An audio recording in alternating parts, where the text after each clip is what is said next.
कक्षा द्वादश के भैयाओं, बहुत दिन हो गए आप लोगों को वीडियो भेजे हुए। चलिए आज हम डाटा साइंस के अंतर्गत डाटा एनालिसिस आता है और डाटा विजुअलाइजेशन आता है।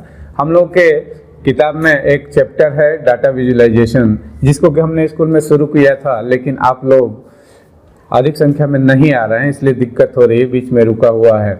आइए आज हम उस चैप्टर को पढ़ते हैं। तो आज हम लोगों का चैप्टर स्टार्ट होने वाला है data visualisation, introduction to data analysis, data visualisation using Python.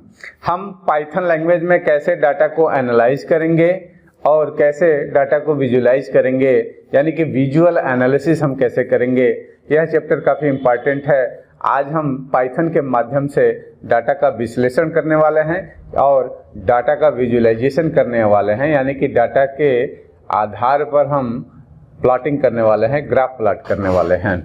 चलते हैं, आगे बढ़ते हैं। आगे है डाटा विजुअलाइजेशन में हम लोग इस लेक्चर में पढ़ेंगे कि डाटा विजुअलाइजेशन क्या होता है। अगला टॉपिक होगा हमारा कि हम क्यों पाइथन का ही प्रयोग करेंगे डाटा विजुअलाइजेशन के लिए, अन्य लैंग्वेज का प्रयोग क्यों नहीं करेंगे। आगे हम इस लेक्चर में पढ़ेंगे कि मैटप्लॉटलिब क्या होता है। यह एक नया टर्म आ रहा है जो कि काफ़ी पॉपुलर है पाइथन के लिए। मैटप्लॉटलिब क्या होता है उसके बारे में पढ़ेंगे। यह मैटप्लॉटलिब पाइथन के लिए एक पैकेज होता है जो कि काफ़ी पॉपुलर होता है, और मैटप्लॉटलिब के माध्यम से हम डाटा साइंस, डाटा एनालिसिस और डाटा विजुअलाइजेशन का प्रयोग करते हैं। हम आज रियल एनालिसिस के बारे में पढ़ने वाले हैं कि एनालिसिस क्या होता है और रियल टाइम एनालिसिस क्या होता है। आगे बढ़ते हैं। जो पहला टर्म है वाई डाटा विजुअलाइजेशन। हम अपने किए गए काम के आधार पर एनालिसिस करते हैं, विश्लेषण करते हैं और आगे फ्यूचर में उसे अप्लाई करते हैं। आजकल डाटा एनालिसिस हर फील्ड में हो रहा है। डाटा का विश्लेषण करके भविष्य की प्लानिंग हम डाटा साइंस के अंतर्गत करते हैं। हम डाटा को एनालाइज करेंगे और जो भी हमें आउटपुट्स मिलेंगे उसके लिए हम फ्यूचर रेफरेंस में उसका यूज करेंगे। जैसे आजकल भागदौड़ की काफ़ी ज़िंदगी है और डाटा एनालिसिस करना एक काफ़ी टिपिकल टास्क है। अगर हम सारे देश के ईयर वाइज आपको पॉपुलेशन दे दें, अगर आपसे कहें कि किस सन में, अगर हम ईयर वाइज सारे देश के पॉपुलेशन का आंकड़ा दे दें और आपसे कहें कि ये बताइए कि किस देश का पॉपुलेशन ईयर वाइज बढ़ा है और कितना बढ़ा है, तो वो एक टिपिकल टास्क होगा। उसके बदले अगर हम उन आंकड़ों का विजुअलाइजेशन कर लें, उस पर अगर हम ग्राफ बना लें, ग्राफ प्लॉट कर लें, तो हम आसानी से एनालिसिस कर सकते हैं कि किस देश की पॉपुलेशन बढ़ी है। या आप लोग मैच देखते होंगे, मैच के दौरान दोनों टीम के बीच के परफॉर्मेंस का एक ग्राफ बीच बीच में शो होता है। हम उसी ग्राफ को देख करके ही समझ जाते हैं कि कौन सी टीम कैसा परफॉर्म कर रही है, कौन सी टीम किस ओवर में कितना रन बनाई थी और किस उसका विकेट कब गिरा था। आजकल भागदौड़ की ज़िंदगी चल रही है और किसी को पास समय नहीं है कि वह डाटा को एनालाइज करे और उसके आधार पर वो अपनी कंपनी के लिए उन सारे आउटपुट को अप्लाई करे। अगर हमें आप किसी कंपनी के पिछले 5 साल के डाटा को दे दें तो उसको हम एनालिसिस करके, उसका हम विश्लेषण करके, उसका हम संश्लेषण करके उस कंपनी का आगे 2 साल में क्या फ्यूचर होगा और वो क्या प्रॉफिट में रहेगा कि डेफिसिट में रहेगा, यह सारी चीज़ें हम पता लगा सकते हैं। तो डाटा एनालिसिस हमारे जीवन का एक अंग है, जो हमारे सामने जो भी काम होते हैं उसको एनालाइज करते हैं और उसके आधार पर जो हमें एनालिसिस मिलता है उसे हम फ्यूचर में अप्लाई करते हैं। जिसमें पहला टॉपिक है first step of any type of analysis work. अगर हम एनालिसिस का या एनालिसिस से संबंधित, अगर विश्लेषण से संबंधित कोई काम करने जा रहे हैं तो डाटा विजुअलाइजेशन ही हमारा पहला स्टेप होता है। अगर एनालिसिस का कार्य शुरू किया जा रहा है तो हमारा पहला स्टेप होता है कि उसको विजुलाइज किया जाए, उस पर ग्राफ प्लॉट किया जाए और उस ग्राफ को एनालाइज किया जाए और उसके आधार पर कंपनी या किसी स्टूडेंट या किसी ऑब्जेक्ट के परफॉर्मेंस को देखा जाए और आगे उसका पता लगाया जाए और उसकी प्रोडक्टिविटी इंक्रीज की जाए। डाटा विजुअलाइजेशन हम सिंपल डाटा एनालिसिस के लिए भी कर सकते हैं। अगर छोटा या कोई नॉर्मल एनालिसिस है तो उसके लिए भी हम डाटा विजुअलाइजेशन का प्रयोग कर सकते हैं। साधारण सा भी एनालिसिस है तो वह एनालिसिस हम डाटा विजुअलाइजेशन के माध्यम से कर सकते हैं। कॉम्प्लेक्स डाटा एनालिसिस दूसरा टर्म है, कॉम्प्लेक्स डाटा एनालिसिस। अगर हमारे सामने कॉम्प्लेक्स डाटा है, कॉम्प्लेक्स प्रॉब्लम है और उस कॉम्प्लेक्स प्रॉब्लम को यानी कि जटिल डाटा है और उस जटिल डाटा को एनालाइज करना है, उसका विश्लेषण करना है, तो वह एनालिसिस भी हम डाटा विजुअलाइजेशन के माध्यम से कर सकते हैं। अभी हमने उदाहरण बताया कि सारे देश के ईयर वाइज अगर आपको डाटा दे दिया जाए और उसके आधार पर ग्राफ प्लॉट करने के लिए कहा जाए यानी कि डाटा विजुअलाइजेशन के लिए कहा जाए, तो ऐसे डाटा कॉम्प्लेक्स होते हैं यानी कि जटिल होते हैं। हम जटिल से जटिल डाटा को भी एनालाइज करके उसका विश्लेषण कर सकते हैं, एनालिसिस कर सकते हैं। अगला है सिस्टम डाटा एनालिसिस। हमारे इस रियल वर्ल्ड में बहुत सारे सिस्टम चलते हैं। सिस्टम यानी कि कंप्लीट पार्ट। सिस्टम की डिफिनीशन होती है all the related component working together to achieve a common goal. जितने भी संबंधित भाग होते हैं वह अलग अलग काम करते हैं और उन सबका लक्ष्य एक ही होता है। जैसे आपको हम टेलीविज़न दे दें तो आप टेलीविज़न नहीं देख पाएंगे, उसके लिए आपको एंटीना चाहिए, सेटअप बॉक्स चाहिए, वायर चाहिए, पावर चाहिए, स्टेबलाइजर चाहिए और रिमोट चाहिए, तब जाकर के आप टीवी देख पाएंगे। तो उस टेलीविज़न को देखने के क्रम में जितने भी रिलेटेड कंपोनेंट होते हैं, all the related component working together, हमारे टेलीविज़न के जितने भी भाग हैं वो अलग अलग काम करते हैं लेकिन उनका लक्ष्य एक ही होता है, एक ही लक्ष्य की प्राप्ति के लिए वो काम करते हैं। उसी तरह से कंप्यूटर सिस्टम ले लीजिए, मॉनिटर हो गया, कीबोर्ड हो गया, माउस हो गया, यूपीएस हो गया, प्रिंटर हो गया, स्कैनर हो गया, यह सारे कंपोनेंट एक साथ मिल करके अलग अलग काम करते हैं लेकिन इनका लक्ष्य एक ही होता है, उसी को हम सिस्टम कहते हैं। तो हमारे रियल लाइफ में जितने भी सिस्टम एग्जीक्यूट होते हैं, रन करते हैं, उस सिस्टम का भी हम एनालिसिस करते हैं। जैसे banking system, railway reservation system, hotel management system, water billing system, Uttar Pradesh supply electric board system, railway reservation system, flight reservation system, ऐसे सिस्टम जो कि डाटा पर आधारित होते हैं और उनके डाटा का अगर विश्लेषण करना है, एनालिसिस करना है तो हम सिस्टम एनालिसिस भी कर सकते हैं। अगला है इनोवेटिव अंडरस्टैंडिंग ऑफ डाटा। अगर हम डाटा विजुअलाइजेशन करते हैं, चाहे वो सिंपल हो, चाहे कॉम्प्लेक्स हो, चाहे वो सिस्टम डाटा हो, हम डाटा एनालिसिस के माध्यम से हम बड़ी आसानी से आंकड़ों को समझ जाते हैं। डाटा विजुअलाइजेशन के माध्यम से हम डाटा को समझ सकते हैं, डाटा को अंडरस्टैंड कर लेते हैं। अगला है हेल्प अस सी सर्टेन पैटर्न। अगर हमने ग्राफ प्लॉट किया तो डाटा विजुअलाइजेशन अलग अलग पैटर्न के आधार पर, जैसे कई प्रकार के ग्राफ होते हैं, लाइन ग्राफ होता है, पाई ग्राफ होता है, कॉलम चार्ट होता है, स्कैटर चार्ट होता है, जितने भी तरह के पैटर्न होते हैं उन सारे पैटर्न के आधार पर हम डाटा को विजुअलाइज कर सकते हैं। चलते हैं, अगला टॉपिक है वाई पाइथन। हम पाइथन का ही चयन क्यों कर रहे हैं डाटा विजुअलाइजेशन के लिए?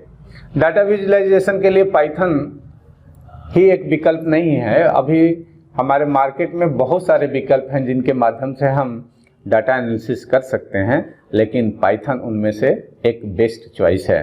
Python is not only choice but it is one of the best. Python एक बेस्ट चॉइस है जिसके माध्यम से हम डाटा को विजुअलाइजेशन कर सकते हैं। दूसरा जो कारण है कि हम पाइथन के माध्यम से हम डाटा विजुअलाइजेशन क्यों करें, क्योंकि यह एक बहुत ही अच्छी जनरल प्रोग्रामिंग लैंग्वेज है जो कि पढ़ने में भी आसान है, प्रयोग में भी आसान है और किसी भी काम को हम बड़ी आसानी से कर सकते हैं। पाइथन में कोड रिडक्शन भी होता है, यानी कि छोटे कोड में हम बड़े बड़े काम भी कर सकते हैं। तीसरा जो कारण है कि हम पाइथन के द्वारा डाटा विजुअलाइजेशन क्यों करें, उसके लिए है libraries for the data analysis. Python में बहुत सारी लाइब्रेरीज होती हैं जो कि डाटा साइंस के लिए होती हैं, जो कि डाटा एनालिसिस के लिए होती हैं और डाटा विजुअलाइजेशन के लिए होती हैं। पाइथन के डेवलपर बहुत अधिक हैं और वो पाइथन के लिए डेवलपमेंट करते हैं, और पाइथन में इतनी अधिक लाइब्रेरी है जिसके माध्यम से बड़ी आसानी से हम डाटा एनालिसिस कर सकते हैं। और चौथा जो कारण है, अगर आप किसी कंपनी में काम कर रहे हैं तो यह हो सकता है कि आपकी कंपनी जिस सॉफ्टवेयर पे काम कर रही है हो सकता है कि वो पाइथन में काम कर रही हो। तो यह कुछ 4 कारण थे जिस कारण से हम पाइथन को डाटा विजुअलाइजेशन के लिए प्रयोग में लाते हैं। चलते हैं अगले स्लाइड पर। Why matplotlib? मैटप्लॉटलिब ही क्यों? पाइथन का एक लाइब्रेरी है, लाइब्रेरी नहीं है, यह पैकेज है जो कि बेस्ट लाइब्रेरी है डाटा विजुअलाइजेशन के लिए। डाटा विजुअलाइजेशन के लिए मैटप्लॉटलिब यह ऐसी लाइब्रेरी है जिसके माध्यम से हम प्लॉटिंग करते हैं, यानी कि ग्राफ प्लॉट करते हैं, यानी कि डाटा विजुअलाइजेशन करते हैं। और डाटा विजुअलाइजेशन, डाटा एनालिसिस और डाटा विजुअलाइजेशन के लिए मैटप्लॉटलिब एक बेस्ट लाइब्रेरी है जिसमें हम बड़ी आसानी से डाटा को विजुअलाइज कर सकते हैं। अगला पॉइंट है matplotlib is one of the most popular library. Matplotlib Python की बहुत पॉपुलर लाइब्रेरी है जो कि मेनली डाटा साइंस और डाटा एनालिसिस और डाटा विजुअलाइजेशन के लिए यूज होता है। और मैटप्लॉटलिब में और भी लाइब्रेरी डिपेंड करती हैं। मैटप्लॉटलिब पैकेज है जो कि लाइब्रेरी का ग्रुप है, और पाइथन के बहुत सारे लाइब्रेरी ऐसे होते हैं जो कि मैटप्लॉटलिब पर डिपेंड करते हैं। अगर आपके कंप्यूटर में मैटप्लॉटलिब पैकेज इंस्टॉल नहीं है तो वो अदर लाइब्रेरी भी काम नहीं करेंगी। तो यह भी एक कारण है कि हम मैटप्लॉटलिब का ही प्रयोग करेंगे, क्योंकि पाइथन की बाकी सारी जितने भी लाइब्रेरी जो कि डाटा साइंस के लिए प्रयोग में लाई जाती हैं वह मैटप्लॉटलिब पर डिपेंड करती हैं। जैसे कि एक लाइब्रेरी है सीबॉर्न लाइब्रेरी जो कि डिपेंड करती है मैटप्लॉटलिब। आगे पढ़ेंगे तो आपको सारे लाइब्रेरीज के बारे में पढ़ना होगा, उसके फंक्शंस के बारे में पढ़ना होगा। उसी तरह से एक सीबॉर्न लाइब्रेरी है जो कि टोटली डिपेंड करती है मैटप्लॉटलिब पर। तो यहाँ भी कुछ 4 कारण दिए गए हैं कि हम मैटप्लॉटलिब का ही प्रयोग क्यों करें। आगे बढ़ते हैं डाटा विजुअलाइजेशन। अभी मैटप्लॉटलिब से संबंधित 2 टॉपिक और है। Learn matplotlib to learn other library which is based on the data science. अगर हम मैटप्लॉटलिब लाइब्रेरी के बारे में पढ़ते हैं तो अन्य लाइब्रेरी भी हमें समझ में आती है जो कि डाटा साइंस से रिलेटेड होती है। और matplotlib is easy to use, get started with it. Matplotlib एक बहुत ही आसान लाइब्रेरी है जिसके साथ हम डाटा एनालिसिस, डाटा साइंस और या डाटा विजुअलाइजेशन के काम को शुरू कर सकते हैं। यहाँ पर हम एक सैंपल प्रोग्राम देने जा रहे हैं जो कि डाटा विजुअलाइजेशन से रिलेटेड है, जहाँ पर यह कुछ कोड लिखे गए हैं। आप इन कोड को, वीडियो को पॉज करके अपनी कॉपी पे नोट कर लीजिए। एक एक लाइन हम आपको समझा रहे हैं। पहला है इंपोर्ट पांडाज एज पीडी। यहाँ पर हम एक लाइब्रेरी अपने प्रोग्राम में ऐड कर रहे हैं जो कि है पांडाज। पांडाज एक ऐसी लाइब्रेरी है जो कि डाटा को अदर सोर्स से लेकर के हमें पाइथन के साथ इंटीग्रेट करती है। अगर डाटा हमारा किसी अदर सोर्स पर है तो उसको जोड़ने के लिए, उसको पाइथन से जोड़ने के लिए हमें पांडाज लाइब्रेरी की आवश्यकता होगी। जैसे कि अगर हमारा डाटा एक्सेल में है, या हमारा डाटा एमएस एक्सेस में है, या डाटा हमारा किसी टेक्स्ट फाइल में है, या डाटा हमारा एमएस एसक्यूएल सर्वर में है, माई एसक्यूएल में है, ओरेकल में है, इनग्रेस में है, अदर सोर्स से डाटा को इंटीग्रेट करके पाइथन के साथ उसे अटैच करने के लिए हमें पांडाज लाइब्रेरी का यूज करना होगा। तो हम अपने प्रोग्राम में पांडाज लाइब्रेरी को इंपोर्ट कर रहे हैं और एज पीडी यानी कि हम अपने प्रोग्राम में पांडा को पीडी से आइडेंटिफाई करेंगे। हमने पांडाज को as a object PD define किया है, पीडी यानी कि पांडा। जहां पांडाज लिखना होगा वहां हम पीडी लिखेंगे। हम अपने प्रोग्राम में पांडाज लाइब्रेरी को इंपोर्ट कर रहे हैं और अपने प्रोग्राम में as a variable, as a object हम उसे पीडी डिफाइन कर रहे हैं। जब भी हमें पांडाज का यूज करना होगा हम पीडी वेरिएबल ऑब्जेक्ट का यूज करेंगे। दूसरी लाइन है from matplotlib import pplot as plt। इसको समझना होगा और यह इंपॉर्टेंट लाइन है कि हम मैटप्लॉटलिब हमारा पैकेज है और उस पैकेज में एक लाइब्रेरी है pyplot यानी कि पाइथन प्लॉट, और एज plt कर दिए हैं यानी कि pyplot को हम अपने प्रोग्राम में as a variable, as a object हम plt यूज करेंगे। तो यहाँ जो लिखा गया है from package name import library name as variable name, हम मैटप्लॉटलिब पैकेज से pyplot लाइब्रेरी इंपोर्ट कर रहे हैं और उसको as a object, as a variable हम plt यूज कर रहे हैं। नीचे हमने एक एरे लिया है x इक्वल टू 1 2 3 और दूसरा हमने y नाम का एक एरे लिया है 1 4 9। अब हमें प्लॉटिंग करना है तो हम plt का यूज करेंगे क्योंकि pyplot आया हुआ है मैटप्लॉटलिब से। हम लिखेंगे plt.plot। प्लॉट pplot का एक फंक्शन है और हमने अपने प्रोग्राम में plt एज ए ऑब्जेक्ट लिया है, तो हम लिखेंगे plt.plot और ब्रैकेट में x, y कर देंगे। तो जो ग्राफ बनेगा उस ग्राफ के x एक्सिस पर x प्लॉट होगा और y एक्सिस पर y एरे प्लॉट होगा। x का मान x लिस्ट का, x एक लिस्ट है जिसमें 1 2 3 तीन वैल्यूज हैं और y में 1 4 9 है, तो x एक्सिस पर x जाएगा और y एक्सिस पर y जाएगा और दोनों के बीच में एक ग्राफ प्लॉट होगा। उसके बाद से हमने लिखा है plt.title। जब भी आप ग्राफ बनाते हैं उसका एक टाइटल देते हैं, तो टाइटल के रूप में हमने दिया है टेस्ट प्लॉट। तो हमारा जो ग्राफ बन करके आएगा ऊपर टेस्ट प्लॉट लिखा रहेगा यानी कि यह हमारे ग्राफ का टाइटल हो गया। उसके बाद से अगर हम ग्राफ बनाते हैं तो x एक्सिस पर किस चीज़ को शो करा रहे हैं और y एक्सिस पर किस एंटिटी को शो करा रहे हैं यह दिया जाता है, जिसे हम लेबल बोलते हैं। तो हम लिखेंगे plt.xLabel यानी कि x एक्सिस पर क्या डिस्प्ले हो रहा है। अगर y एक्सिस पर देना है तो लिखेंगे plt.ylabel और ब्रैकेट में जो भी स्ट्रिंग देंगे वह x एक्सिस पर दिखाई देगा और plt.ylabel के ब्रैकेट में जो डबल कोटेशन मार्क के अंदर हम देंगे या सिंगल कोटेशन मार्क के अंदर देंगे वह y एक्सिस पर प्लॉट होगा।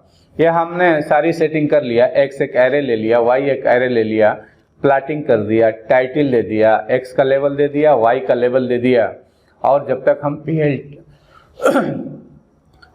हम plt.show स्टेटमेंट नहीं एग्जीक्यूट कराएंगे तब तक ग्राफ प्लॉट नहीं होगा। चलते हैं दूसरा एक सैंपल प्रोग्राम देख लेते हैं। यहाँ पर वही हमारा प्रोग्राम है लेकिन यहाँ पर हमने 3 एरे लिया है। पहला import pandas as pd from matplotlib import pplot as plt x equal to 1 2 3 y equal to 1 4 9 और यहाँ पे हमने एक तीसरा भी ले लिया है z इक्वल टू 10 5 0। अब हम x और y के बीच में एक ग्राफ प्लॉट कर रहे हैं plt.plot x, y। तो x एक्सिस पर x के लिस्ट जाएगी और y पर y की लिस्ट जाएगी और दोनों के बीच में एक ग्राफ प्लॉट होगा। उसके बाद से हमने plt.plot लिखा है x, z यानी कि x वाला एरे x एक्सिस पर जाएगा और z वाला एरे y एक्सिस पे जाएगा और टाइटल उसी तरह से दिया है टेस्ट प्लॉट। लेवल हमने x दिया है और चूंकि पहली बार हम y एक्सिस पर y को डिस्प्ले कराए हैं और दूसरी बार हम y एक्सिस पर z को डिस्प्ले कराए हैं, इसलिए PLT डॉट y लेवल इक्वल टू लिखा गया है x y एंड z। उसके बाद से लेजेंड दिया गया है जी, यहाँ पर दो ग्राफ प्लाट हो रहे हैं x और y के बीच में और x और z के बीच में, तो दोनों का कलर अलग अलग आएगा। तो कलर के लिए हम ग्राफ में लेजेंड देते हैं कि किस कलर से कौन सा लाइन शो हो रहा है और दूसरे कलर से कौन सा कलर शो हो रहा है। हमारा last statement PLT dot show होगा तो हमारा ग्राफ प्लाट हो जाएगा। यह दोनों प्रोग्राम नोट कर लीजिए और अभी हम आपको पाइथन में रन करके इसे दिखाते हैं।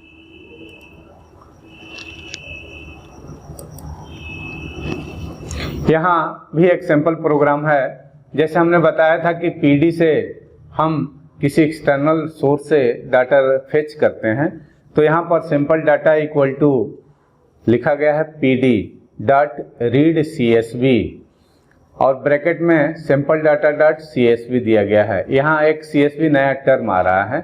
CSV का फुल फॉर्म होता है कॉमा सेपरेटेड वैल्यू। यह कॉमा सेपरेटेड वैल्यू बनती है एक्सेल में। एक्सेल में अगर आप कोई डाटा टाइप करते हैं और उसे अगर आप CSV फॉर्मेट में रखना चाहते हैं, यानी कि कॉमा सेपरेटेड वैल्यू में रखना चाहते हैं, तो फाइल मेनू में जाएंगे, सेव एज ऑप्शन चूज करेंगे और CSV डिलिमिटर ऑप्शन चूज करेंगे, तो वो फाइल CSV फॉर्मेट में सेव हो जाएगी और वो फाइल एक्सेल में भी खुल सकती है और नोटपैड में भी खुल सकती है। हालांकि आगे हमें फाइल हैंडलिंग में CSV फाइल भी बनाना सीखना है जब हम लोग Django पढ़ेंगे। उसके बाद से यहाँ पर जो पहली लाइन है वो है एक्सेल में बनी हुई सिंपल डाटा डॉट CSV को रीड किया जा रहा है, PD के माध्यम से रीड किया जा रहा है और सिंपल डाटा में उसे स्टोर किया जा रहा है। सिंपल डाटा टाइप कर देंगे आप सेल स्क्रिप्ट पर, पाइथन के सेल स्क्रिप्ट पर टाइप करेंगे तो एक्सेल का जो डाटा होगा आपके पाइथन में प्रिंट हो जाएगा। उसके बाद से अगर आप लिखते हैं टाइप सिंपल डाटा तो आउटपुट आएगा कि पांडाज लाइब्रेरी के अंदर एक कोर बना हुआ है और उसके अंदर एक फ्रेम बना हुआ है और डाटा फ्रेम के अंतर्गत यह सारे आपके डाटा हैं। उसके बाद से अगर आप लिखते हैं sample data sample underscore data dot column C, तो आपके एक्सेल के C कॉलम पर जो डाटा होगा वो डिस्प्ले होगा। अगर इसका टाइप देखना चाहते हैं या अगर आप उसको प्लॉट करना चाहते हैं, कॉलम C और कॉलम B के बीच में अगर आप ग्राफ प्लॉट करना चाहते हैं तो लिखेंगे PLT dot plot sample data dot column C comma sample data dot column B। यह जो दो प्रोग्राम हमने आपको बताया और कुछ सेल स्क्रिप्ट के कमांड आपके सामने हमने स्लाइड पर रखे थे, यह आपके पाइथन में रन नहीं करेंगे।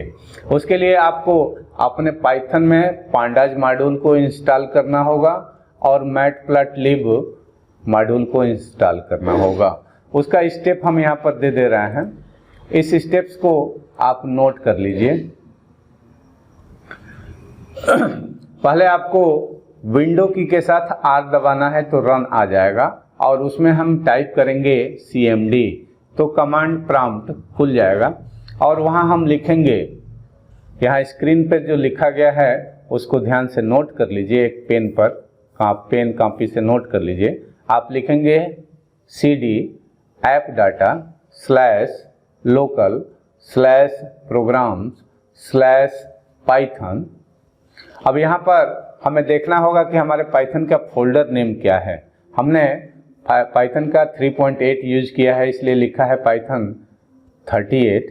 अभी हम आपको करके दिखाएंगे और इतना करने के बाद से फिर आपको एक और कमांड टाइप करना होगा CD स्क्रिप्ट, तो हम पाइथन के स्क्रिप्ट फोल्डर में चले जाएंगे। उसके बाद से जो अगला स्टेप होगा पांडाज और मैटप्लॉटलिब को इंस्टॉल करने के लिए, उसके लिए हम लिखेंगे कमांड प्रॉम्प्ट पर लिखेंगे पाइथन, एक स्पेस दे करके लिखेंगे M, फिर एक स्पेस दे के लिखेंगे इंस्टॉल और एक स्पेस दे करके लिखेंगे -u और एक स्पेस दे करके लिखेंगे पिप। एक यह नया शब्द आ गया पिप। यह एक पैकेज इंस्टॉलर है, जिसे पिप का फुल फॉर्म होता है पैकेज इंस्टॉलर फॉर पाइथन। अगर किसी भी पैकेज को या किसी भी मॉड्यूल को अगर आप अपने पाइथन के साथ जोड़ना चाहते हैं, इंटीग्रेट करना चाहते हैं, तो आपको पिप कमांड का यूज करना होगा। यह पैकेज इंस्टॉलर है पाइथन के लिए। उसके बाद से पाइथन को आपको इंस्टॉल करना होगा, तो आप लिखेंगे PIP यानी कि Python installer for package installer for Python, space देकर लिखेंगे इंस्टॉल और एक स्पेस देकर लिखेंगे पांडाज। तो हमारा अगर डेस्कटॉप या लैपटॉप इंटरनेट से कनेक्टेड रहेगा तो वह हमारे कंप्यूटर में पांडाज को इंस्टॉल कर देगा। और इसी तरीके से दूसरा स्टेटमेंट, जब पांडाज इंस्टॉल हो जाएगा तब हमें लिखना होगा पिप स्पेस देकर के इंस्टॉल, एक स्पेस देकर लिखेंगे मैटप्लॉटलिब। तो थोड़ी देर में हमारे पाइथन में मैटप्लॉटलिब भी इंस्टॉल हो जाएगा और इसके बाद जब हम जो सैंपल प्रोग्राम देखे हैं उसको रन करा सकते हैं।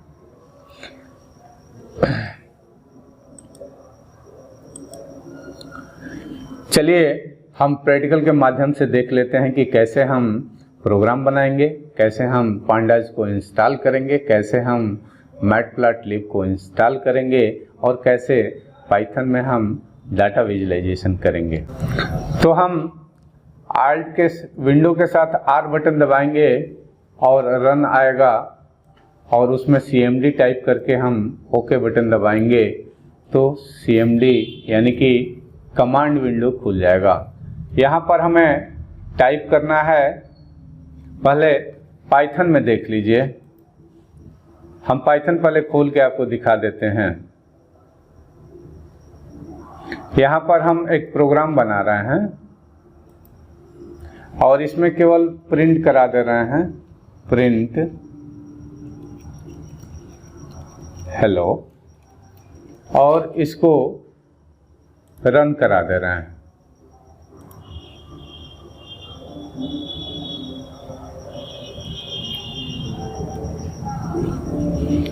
तो यह हमारा प्रोग्राम हेलो प्रिंट हो गया है। लेकिन यहाँ जो ऊपर दिख रहा है C drive, users, AK Pandey, app data, local, programs, Python 38-32, इसको आप एक जगह कॉपी पे नोट कर लीजिए, क्योंकि यही हमें कमांड प्रॉम्प्ट पर करना है और हमने आपको स्लाइड पर भी दिखाया है।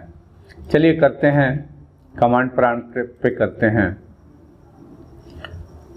हम लिखेंगे CD ऐप डाटा, तो ऐप डाटा में चले जाएंगे। फिर लिखेंगे CD लोकल, तो लोकल फोल्डर में चले जाएंगे। फिर लिखेंगे CD प्रोग्राम्स, तो प्रोग्राम्स फोल्डर में चले जाएंगे। फिर लिखेंगे CD पाइथन, तो पाइथन फोल्डर में चले जाएंगे। अब हमें देखना है कि पाइथन का फोल्डर कौन सा है। हमारे कंप्यूटर में तो पाइथन 3.8 है और 32 बिट का है।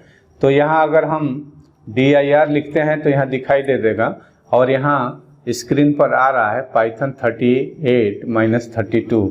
तो फिर हम लिखेंगे CD पाइथन 38-32 और इंटर मार देंगे। फिर इसके बाद से हमें स्क्रिप्ट फोल्डर में चलना है, तो लिखेंगे CD स्क्रिप्ट्स, तो स्क्रिप्ट फोल्डर में चले जाएंगे और यहाँ dir करेंगे तो यहाँ देखिए पिप के कई वर्जन मिलेंगे। अब हमें लिखना है PIP इंस्टॉल और हमें पांडाज को इंस्टॉल करना है, तो हम लिखेंगे पांडाज और इंटर मार देंगे।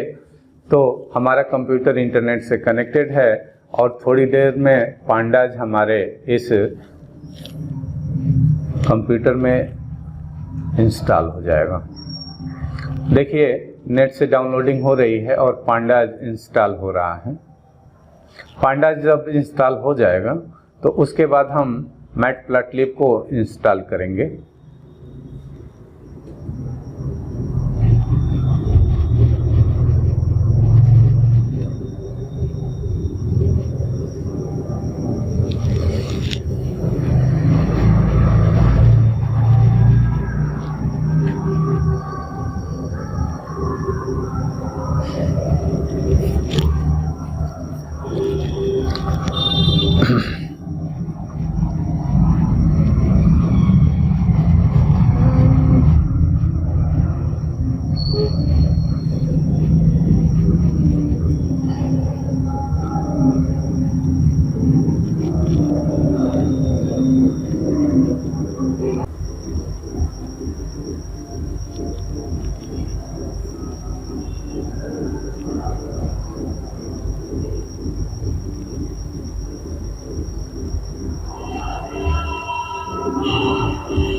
तो पांडाज इंस्टॉल हो चुका है और सक्सेसफुली इंस्टॉल numpy और पांडाज मैसेज आ गया। अब हमें मैटप्लॉटलिब को इंस्टॉल करना है, तो लिखेंगे pip इंस्टॉल मैटप्लॉटलिब। तो उसी तरह से थोड़ी देर में मैटप्लॉटलिब भी हमारे इस कंप्यूटर में इंस्टॉल हो जाएगा और पाइथन के साथ इंटीग्रेट हो जाएगा।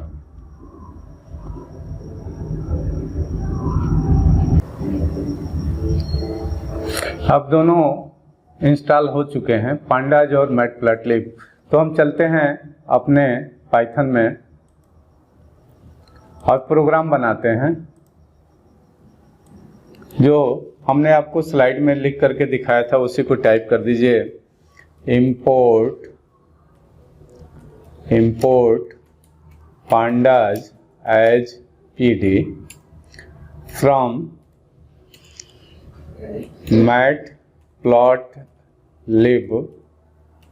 Matplotlib import pyplot as plt। अब हम x एक एरे ले रहे हैं जिसमें हमने लिया था 1 2 3 और y एक एरे ले रहे हैं जिसमें हमने लिया था 1 4 9। उसके बाद से हम प्लॉटिंग करते हैं, लिखेंगे plt डॉट प्लॉट और x, y कर दे रहे हैं, x, y। तो x एक्सिस पर x एरे डिस्प्ले हो जाएगा और y एक्सिस पर y, और दोनों के बीच में ग्राफ बन जाएगा। फिर हम लेबल दे देते हैं या टाइटल दे देते हैं, plt डॉट टाइटल और कोई नाम दे देते हैं, टेस्ट प्लॉट ही दे देते हैं। फिर इसके बाद से हम टेस्ट प्लॉट हमने दे दिया। अब हम लेबल दे देते हैं plt डॉट एक्स लेबल और x एक्सिस पर हम केवल x डिस्प्ले करा देते हैं और plt डॉट y लेबल और y पर हम y लेवल डिस्प्ले करा देते हैं y एक्सिस पर। और इसके बाद से हम plt को शो कर देते हैं, plt डॉट शो कर देंगे तो हमारा ग्राफ शो हो जाएगा। इसको पहले हम सेव कर लेते हैं और इसको रन कराते हैं। रन कराएंगे तो चूंकि पहली बार हम इसको रन करा रहे हैं और अभी हमने पांडाज और मैटप्लॉटलिब को अभी इंस्टॉल किया है, तो ग्राफ आने में थोड़ा सा समय लगेगा। देखिए मैसेज आ गया और यह ग्राफ प्लॉट हो गया है। x एक्सिस पर x आ गया है, y एक्सिस पर y आ गया है और इसका लेबल भी आ गया है x एंड y। चलिए इस प्रोग्राम में हम थोड़ा सा परिवर्तन करते हैं और फिर रन कराते हैं। जो हमने लिया था तीसरा z इक्वल टू 10, 5, 0 और x और y पर प्लॉटिंग हुई थी। अब हम x और z पर प्लॉट कर रहे हैं, plt dot plot x, z और x का लेवल x ही रखेंगे और y का लेवल हम y एंड z रखेंगे। अब इसको सेव कर लेते हैं और रन कराते हैं। चूंकि ये दोबारा रन हो रहा है तो तुरंत ग्राफ प्लॉट हो जाएगा। तो x एक्सिस पर x और पहला जो ब्लू कलर में है वो x और y है और जो येलो कलर में लाइन आ रही है वो एक्स और जेड की प्लॉटिंग है। चलिए हम लेजेंड दे देते हैं कि कौन सा कलर कौन है। तो इसके लिए हम अपने प्रोग्राम में चेंजेस करते हैं और लेजेंड जोड़ देते हैं। लिखेंगे PLT डॉट लेजेंड और ब्रैकेट में हमें एरे देना होगा। तो लिखते हैं this is x, x axis पर x है और y एक्सिस पर x एक्सिस पर x है और y एक्सिस पर z है। तो हम लिखेंगे this is y and z। यह हमें स्ट्रिंग एरे के रूप में देना होगा और इसको फिर से हम सेव करेंगे और फिर रन करा करके देख लेंगे तो हमारे इस ग्राफ पर लेजेंड भी आ गया होगा। देखिए दिस इज x और this is y and z। तो ये था हम लोगों का डाटा विजुअलाइजेशन और इसी प्रोग्राम पर हमारा पूरा चैप्टर समाप्त होगा। और इसमें हमें धीरे धीरे सेटिंग करनी है। जैसे कि यह लाइन ड्रा हुआ है, अगर इसमें आपको सर्किल लगाना है तो थोड़ा सा परिवर्तन कर देंगे अपने प्रोग्राम में। यहाँ प्लॉट करते समय अगर हम प्लॉट करते समय कामा ओ लगा देंगे और फिर सेव कर देंगे और उसके बाद से रन कराएंगे तो जो x और y के बीच में प्लॉटिंग हुई थी उसमें डॉट्स लग जाएंगे। देखिए डॉट्स लग गए। अगर आप x और z के बीच में जो ड्राइंग हुई है उसमें अगर आपको स्टार लगाना है तो स्टार लगा देंगे। यहाँ जहाँ प्लॉटिंग हो रही है यहाँ कामा दे करके डबल कोटेशन मार्क में स्टार अगर हम दे देते हैं तो प्लॉटिंग स्टार पे होगी, लाइन ड्रा नहीं होगी, स्टार होगा। सेव करके फिर से हम रन करा लेते हैं।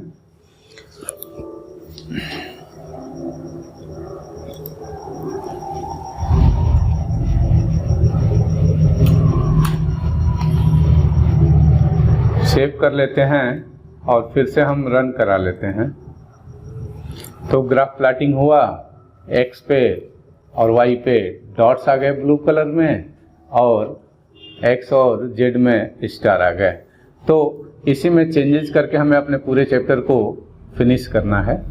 मोस्टली हमारा यह चैप्टर एक तरह से कहा जाए तो समाप्त हो चुका है और इसी प्रोग्राम के माध्यम से हमें अपने पूरे चैप्टर को ले जाना है। धन्यवाद।